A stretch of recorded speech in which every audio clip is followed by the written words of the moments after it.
ঢালিউড অভিনেত্রী অপু বিশ্বাস চলতি বছরের শুরু থেকে বেশ কয়েকটি ছবি নিয়ে ব্যস্ত সময় কাটিয়েছেন। তার হাতে থাকা সব সিনেমার নায়ক শাকিব খান।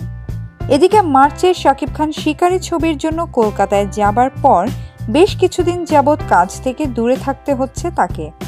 শুটিং বিরতিতে আছেন অপু, তাই এই অবসর সময়টুকু ভালোভাবে কাটানোর জন্য তিনি নিজ এলাকা বগুড়ায় গিয়েছেন। সেখান থেকে ফিরে তিনি আবারও কাজে ব্যস্ত হবেন বলে জানিয়েছেন। অপু বিশ্বাস বলেছেন তিনি কিছুদিন নিজেকে সময় দিতে চান। হাতে মাত্র কয়েকদিন এ মাসের শেষে কালাম কায়সারের মা ছবির বাকি কাজ শুরু করবেন।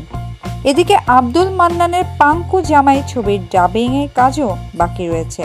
তিনি আরো বলেছেন একসঙ্গে তিনি অনেক কাজ করতে চান না, আর অবসরে নিজের ফিটনেস ক্লাবে সময় দেন, পাশাপাশি পরিবারকে সময় দেওয়ার চেষ্টা করেন। বিনোদন জগতের নিত্য নতুন খবরাখবর জানতে রিপোর্টার জরিনা চ্যানেলটি সাবস্ক্রাইব করুন, লাইক, কমেন্ট এবং শেয়ার দিতে ভুলবেন না।